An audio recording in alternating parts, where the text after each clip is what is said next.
The old blue-gray pickup truck quietly turned into the Naval Academy parking lot, like a weary traveler seeking rest in the midst of a lavish banquet. Its engine let out a few coarse sighs before falling completely silent, leaving behind an odd stillness among the hum of traffic, the click of high heels, and the elegant laughter echoing from the main entrance. Elena Richter, 58, sat still behind the wheel, both hands gripping it tightly. She didn't get out right away. Instead, her eyes wandered across the scene before her. Gleaming Mercedes sedans, a pair of BMWs parked in perfect alignment as if staged, even a Jaguar bearing diplomatic plates. In the afternoon sun, each vehicle seemed to glow, proud, self-satisfied, and alien. Her 1994 Ford F-150 looked like a relic from another time.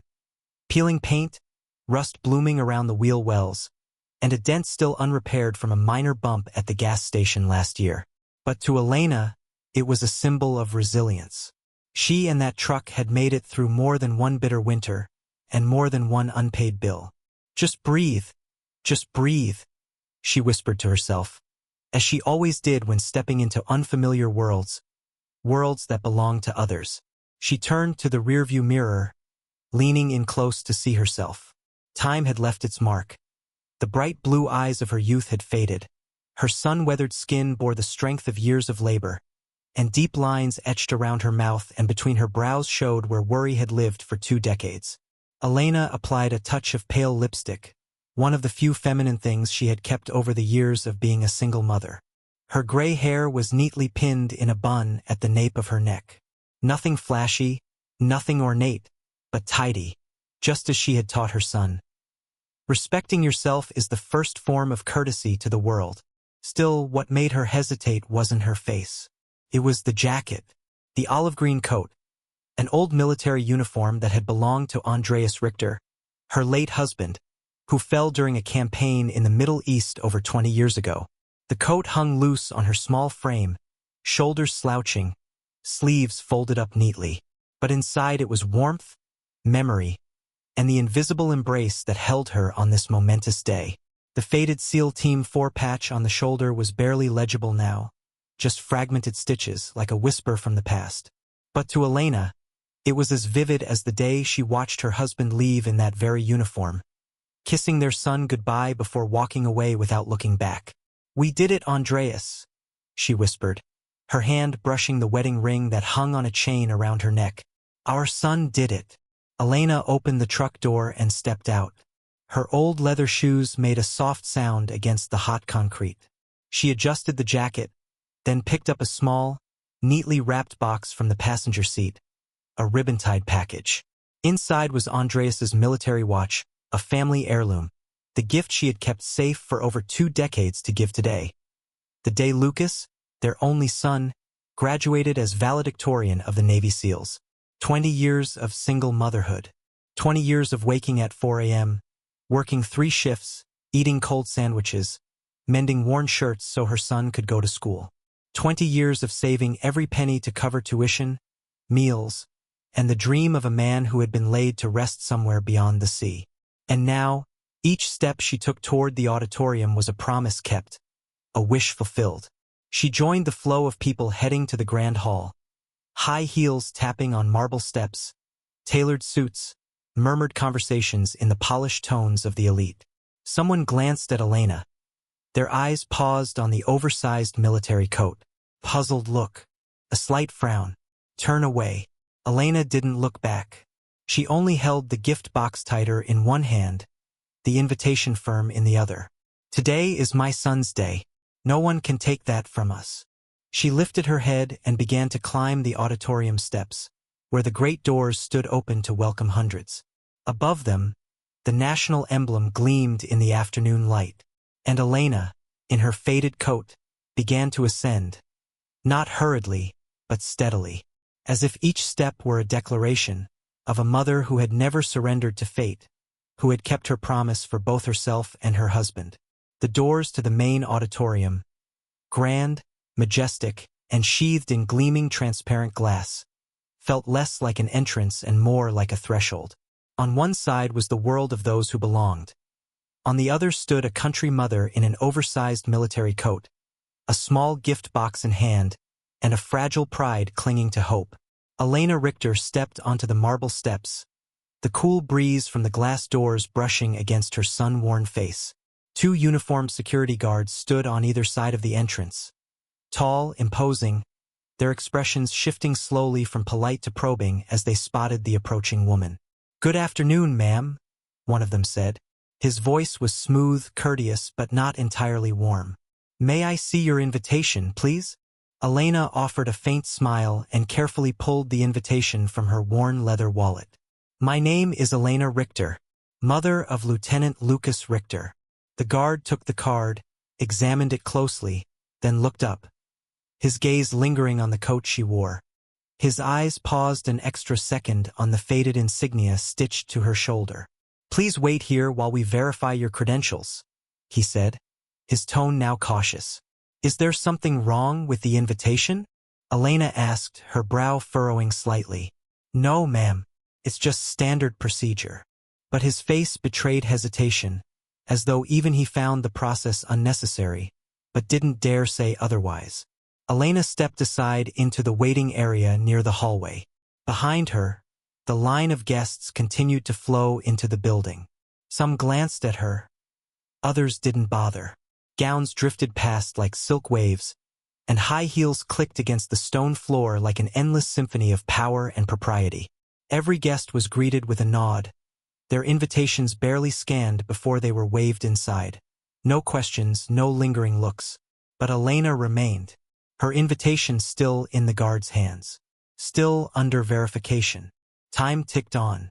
The clock above the entrance read 1:45 p.m.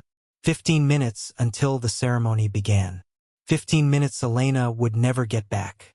Finally, the sharp, rhythmic echo of high heels cut through the air like the opening notes of some foreboding overture. A woman emerged, commanding presence, brown hair pinned neatly back, her lightly made-up face radiating authority. She held a thick clipboard packed with lists, directives, and notes. "Mrs. Richter?" she asked. Elena stepped forward, a flicker of hope in her eyes. "Yes, that's me. Is there an issue with my invitation?" The woman gave Elena a long look, her gaze halting on the worn military jacket. Her lips pressed into a tight line before delivering her sentence like a verdict. "The invitation is valid. However, we have a dress code for formal graduation ceremonies." Elena blinked. Dress code. Guests are required to wear appropriate formal attire. The coat you're wearing doesn't meet the standard. Without thinking, Elena clutched the hem of her jacket. "This belonged to my husband. He was a SEAL officer.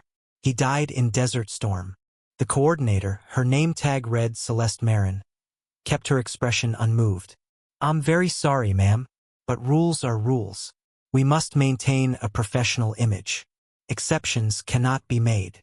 Before Elena could respond, two security guards appeared, not aggressively, but clearly prepositioned. They flanked her, gently but firmly. "Please step away from the entrance area," Marin said briskly. "We need to ensure the event proceeds smoothly." The mother of a SEAL valedictorian, being asked to leave? Elena's voice trembled. "I drove 8 hours from Ohio. My son, Lucas, he's waiting for me." One of the guards inclined his head slightly. "Please, ma'am, let's not cause a scene. We're just following orders." Elena felt the heat rising in her face. She could sense the glances now. A young couple passed, the woman whispering something into her partner's ear while glancing at Elena. Another mother looked away awkwardly, gently pulling her son to walk faster. Elena was escorted away. The grand doors closed behind her with a soft click. But to her, the sound rang out like finality, like rejection made audible. The glass doors closed behind Elena Richter gently but firmly, like a silent rejection from a world she once believed her son had unlocked for her. Her heels touched the stone pavement outside the hall where the afternoon sun had begun to soften, casting a golden hue over the cold granite tiles. The two security guards halted, gently releasing her arms. For a moment, neither of them spoke.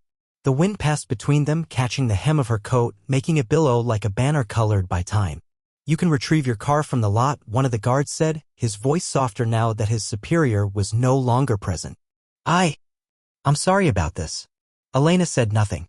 She stared at the doors she had just exited, the ones she had waited 20 years to walk through as the mother of a hero. Her face did not cry, but her eyes were so hollow that neither guard could bring themselves to walk away immediately. And yet, they eventually did, silently returning to their posts, leaving Elena alone in the courtyard. Alone, with her worn military coat, a small paper-wrapped gift box, and a heart silently, cruelly denied. She slowly made her way to a nearby stone bench. Sitting down, still cradling the box in her lap, she gently unwrapped the paper. Inside lay a classic military watch, its metal face darkened with age, the leather strap worn soft. A small scratch across the glass marked the time Andreas had suffered a minor injury during a training exercise, or so he told her, to keep her from worrying.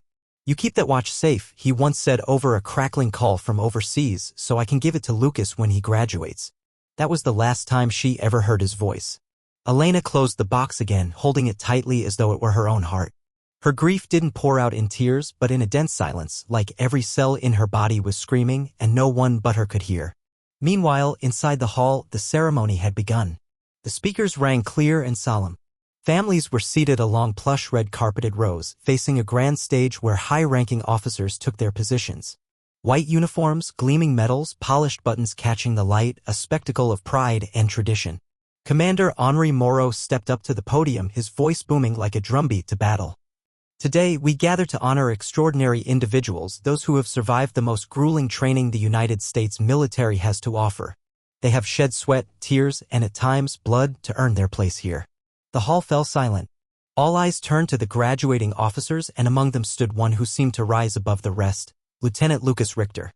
"And now," Commander Moreau continued, "I have the distinct honor of introducing this year's valedictorian. A man who has broken every record, not only in performance but in spirit. Please welcome Lieutenant Lucas Richter." Thunderous applause erupted. Lucas stepped forward. His white uniform glowed under the lights. His stride was steady, posture straight, face composed. But those who looked closely would notice something unusual. His eyes scanned the crowd, row after row, searching for something. Lucas stood before the microphone. He nodded to the audience and drew a deep breath. "Commanders, officers, comrades, and beloved families." His voice was strong, but when he reached the words "beloved families," it caught, just slightly. No one in the audience noticed except one man. Master Chief Eric Lund, seated in the front row, watched Lucas with sharp focus. A chill ran down his spine. The boy looked too much like Andreas. But it was the eyes, restless, composed on the surface, but shadowed by a deep and unspoken absence, that made Lund shift in his seat. A single thought struck him: where's his mother? The woman who came to every test, every evaluation. The one he always spoke of as his reason to keep going. Where's she today? There was no answer. But Master Chief Lund knew what he had to do. Without a word, he rose and quietly left the front row, moving toward the side doors. His fellow officers noticed but didn't stop him. With a man like Eric Lund, action always spoke first. And in that moment, the invisible thread between the son standing in glory and the mother sitting alone outside began to tremble, waiting to be rewoven in a way no one could have predicted. When Master Chief Eric Lund stepped out of the hall through the side entrance, the late afternoon sun fell gently across his weathered face. 30 years in the Navy had taken him through many doors, helicopter bays in the dark, ship decks in high seas, military hospital rooms drenched in blood and tears, but this door weighed differently on his heart. His uniform boots struck the stone walkway with steady rhythm. Every step was firm but urgent, like a man on a mission not born of orders but of honor. He scanned the courtyard. People were still milling about, chatting, taking photos, making calls. And then he saw her, the woman sitting alone on a stone bench in the shade. She wasn't crying, but her face bore a sadness deeper than tears. The olive coat draped over her narrow shoulders like part of her body, inseparable. In her hands was a small, worn gift box. She sat with her head slightly bowed, eyes fixed on the closed doors in the distance. Eric Lund slowed his pace as he approached. Though it had been years, he recognized her instantly, that face, that hair, still Elena Richter. Wife of a fallen comrade. The woman who once wrote hopeful letters to a man deployed far from home. "Mrs. Richter?" His voice was low and hoarse, like a whisper from an old battlefield. Elena looked up. The name caught her off guard. The man's face, sun-browned, resolute, but his eyes, something about his eyes was familiar. As if they held a piece of the past she had long tried to protect but never touch. "Yes." I am, she replied softly. I'm sorry, I don't remember if I. Eric Lund, he said, stepping closer. Andreas saved my life in 91. Operation Red Wing. We were in Beirut. He held the last post. If not for him, I and 2 others wouldn't be here. A light breeze swept between them, carrying the chirping of birds and the scent of sun-warmed grass. Elena lifted a hand to her mouth. Oh my God, she whispered. You're the one Andreas spoke of. The one he called. The calmest head in the hottest zone. Lund let out a quiet laugh. He really said that? In a letter. Just once. But I remember. They stood facing each other, 2 people, 2 worlds that had long drifted apart, now drawn together by an invisible thread of memory and honor. Lund sat beside her. His voice was lower now. Why aren't you in there? Lucas is nearly finished with his speech. He's searching the crowd. I could see it. Elena looked down at her hands. They turned me away. Said I wasn't dressed appropriately. Said the coat didn't meet the dress code. Lund's eyes narrowed. His expression changed from sympathy to steel. Not appropriate, he repeated, each word ground out like a stone. That coat stood through firefights in the Middle East. It belonged to the man we all respected. And now they say it's unworthy of a graduation ceremony. Elena clutched the box tighter. Her voice trembled. I didn't want to make a scene. I just wanted to sit quietly and watch my son. I promised him I would be there. But no one inside gave me the chance. Lund stood. No wasted words. Come on. You're going in. And you'll go in as the most deserving person in that hall. Elena looked up. They won't let you. They already. She's with me, Lund said firmly, like issuing a command. And no one will dare stop her. The side door of the auditorium eased open. Master Chief Eric Lund stepped through first, with Elena Richter following behind, still clutching the small gift box tightly in her hands. Inside, the loudspeaker continued to echo. It was Lucas, her son, speaking before hundreds, though she had yet to see him. She could only hear. And with every word he spoke, her heart beat in rhythm, each sentence striking at the years she had lived as a single mother. My mother, Lucas's voice was clear, full of emotion, worked 3 jobs at once for many years. She never complained. She never gave up. Not once did she let me feel unloved. Elena stood just behind the door, hidden in the side wing of the stage. Light from the auditorium spilled through the crack, falling across her face as quiet tears traced the lines that had deepened since the last time she took a photo with her son. Lund leaned toward her and whispered, "Just one step. That entire room is waiting for you." Elena hesitated. They might ask me to leave again. No one dares to turn away the wife of Andreas Richter, Lund replied, then turned to signal toward the door. Inside, Lieutenant Lucas Richter paused for a moment. He was nearly at the end of his speech, but his eyes continued to search. He was looking for his mother, the empty seat in the front row only deepening his unease.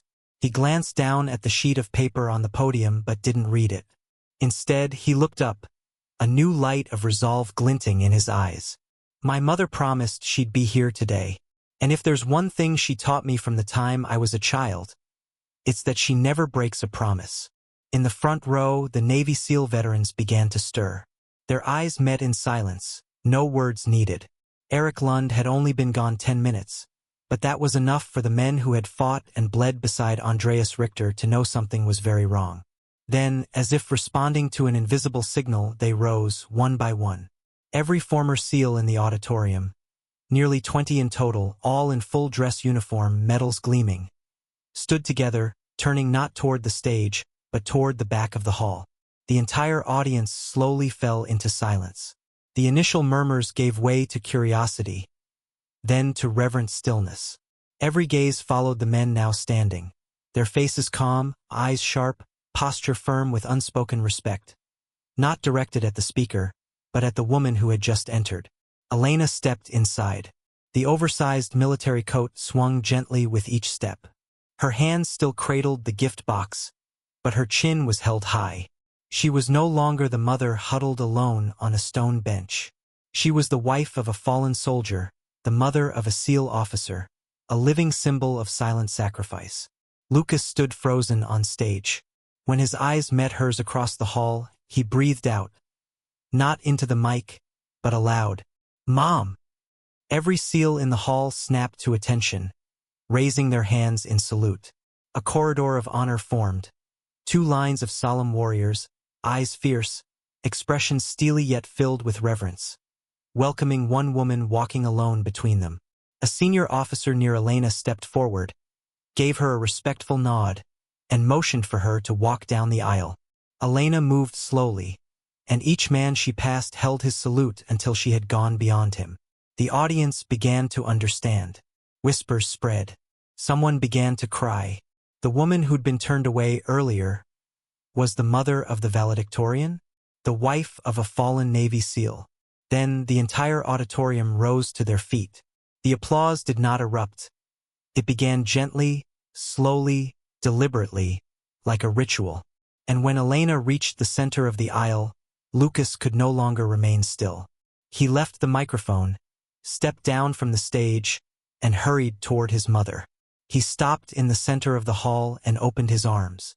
"You really came. I promised." They embraced for a long time, under the lights, amid the applause, surrounded by respect. Commander Henri Moreau stepped down from the podium himself and approached them. He bowed his head with quiet reverence. "Mrs. Richter, welcome to the ceremony, as you should have been from the very beginning." He gestured for two junior officers to escort Elena to the seat of honor in the front row, the seat that had remained silently empty from the start until this moment. Lucas returned to the stage. He adjusted the microphone, lifted his head, and looked out at the audience once more. His eyes shimmered with tears, but his voice was stronger than ever. "As I was saying earlier," he paused for a moment, "true strength doesn't come from badges or ranks. It comes from sacrifice, resilience, and loyalty. The very things my parents taught me, from the time I was a child." The ceremony continued, but it was no longer the same. The atmosphere inside the auditorium had completely transformed. The silence that now settled over the room was not from formality, but from emotion. There were eyes glistening with tears, still trying to hold onto decorum. And in the seat of honor, among generals, dignitaries, and military representatives from across the country, sat Elena Richter, still wearing her husband's old coat. But now, pinned to that worn shoulder was a new insignia, a small gold star, signifying next of kin of a fallen service member. Celeste Marin, the receptionist who had once turned her away, now stood stiff behind the curtains backstage, pale and frozen. Her hands still clutched her clipboard, though it no longer served a purpose. On stage, Lucas had finished his speech to a storm of applause. He stood at attention, bowed deeply, then stepped back into the row of officer graduates awaiting their turn to receive their commissions and commendations. A senior officer stepped forward, voice ringing with formality. "By order of the Secretary of the Navy, and with approval from the Commander of Special Operations Command, I hereby declare Lieutenant Lucas Richter, top graduate of SEAL Class 2025, is officially promoted to the rank of lieutenant and awarded the Navy Commendation Medal for exemplary service and dedication." Lucas stepped forward once more. As the medal was pinned to his chest, the stage lights caught the gleam of its surface, casting its shine onto the rows in front of him. He saluted crisply, accepted the documents with both hands, and then, just before the ceremony could proceed, raised his hand to speak again. "Before I leave the stage, there is one more thing I need to do." The room fell still. Lucas turned toward the front row, where Elena was watching him, stunned yet proud. "Mom, come up here with me." Elena froze. She looked around, unsure if she had heard correctly. But all eyes were now on her, encouraging, expectant. A voice behind her whispered, "She must be giving him something." Master Chief Lund stood and gently said, "This is your moment, Elena. Andreas is watching, and he wants to see this." Elena walked to the stage amid a second round of applause. She moved slowly, not from frailty, but from reverence. In her hands was a small, carefully wrapped box with a note that read, "For Lucas, on the day you become a man." As she reached the podium, Lucas bowed deeply before her, a gesture not according to military protocol, but according to the laws of the heart. Elena said nothing. She simply placed the box in his hands and looked him in the eye. "My son, this is the last keepsake of your father. He carried it with him all his life. Now it belongs to you." Lucas opened the box right there on stage. Inside was a vintage military watch. Dark leather strap, worn metal face, still ticking after all these years. On the back, 3 lines were etched, now faded. R. Keep the line. 1991. Lucas was speechless. He turned the watch in his hands and then fastened it to his wrist with the utmost reverence. Then he raised his hand to salute his mother. Not in military form, but in pure gratitude. Elena responded by smoothing his collar, a mother's familiar gesture. She leaned in and whispered, "Your father didn't only die for his country. He died for you. For the belief that one day you would stand right here." After the ceremony concluded, and all the newly commissioned officers had received their honors, one more man approached the stage. It was Admiral Peterson, the aged commander in a wheelchair, once the commanding officer of Andreas Richter. His voice was deep and unsteady with age, but each word was firm. There are honors that, for reasons of national security, could not be awarded at the time. But today, before family and comrades, I will now reveal a recognition that has remained buried for over 2 decades. The room held its breath.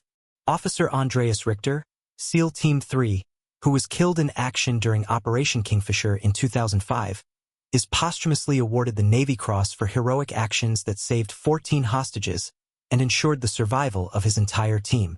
The commendation was signed years ago, but only now has it been declassified. The hall erupted. Elena raised both hands to her mouth, her face overwhelmed. A uniformed officer stepped forward, carrying a small mahogany box. Inside was a silver star-shaped medal, shining under the stage lights. Elena stepped forward to receive it, her hands trembling so much that Lucas had to steady her. Admiral Peterson continued, his voice breaking, "To the Richter family, today, we return to you what should have been given 20 years ago." Elena clutched the medal to her chest. She did not cry. She simply stood there, the last keeper of a hero's memory, and on this day that flame had been passed on. The ceremony ended in a way no one would forget. People lined up to take pictures with Elena and Lucas. Young cadets straightened their posture as they walked by. And soon, people no longer called her just Lucas's mother. They began calling her the widow of a SEAL legend. After the ceremony, as the young officers departed with their families for the graduation banquet, a quiet group broke away from the crowd. Leading them was Admiral Peterson in his wheelchair, beside him Master Chief Eric Lund, followed by a handful of tall, silent men with the unmistakable bearing of seasoned special forces, upright, reserved, eyes deep with memory. Lucas walked over to his mother. "Mom, there's someone who wants to meet you. They've been waiting a long time." Elena nodded. She asked nothing. Somehow, she could feel it, something deeper was waiting behind the backstage doors of today's celebration. They were led to a small meeting room. No crests, no flags, just a circle of wooden chairs around a low table. Elena stepped inside and immediately sensed the difference. It wasn't the solemnity of ceremony. It was a silence with weight, as if every molecule in the air carried traces of something sacred and painful. Admiral Peterson spoke first. "Mrs. Richter, today we'd like to tell you about your husband's final day, something we were never permitted to share until now, for reasons of security." Elena didn't respond, only nodded. She had lived every day inside that void. Now, even if what came next was pain, she was ready to face it. A man in his 60s, with tan skin and steady hands, stood up.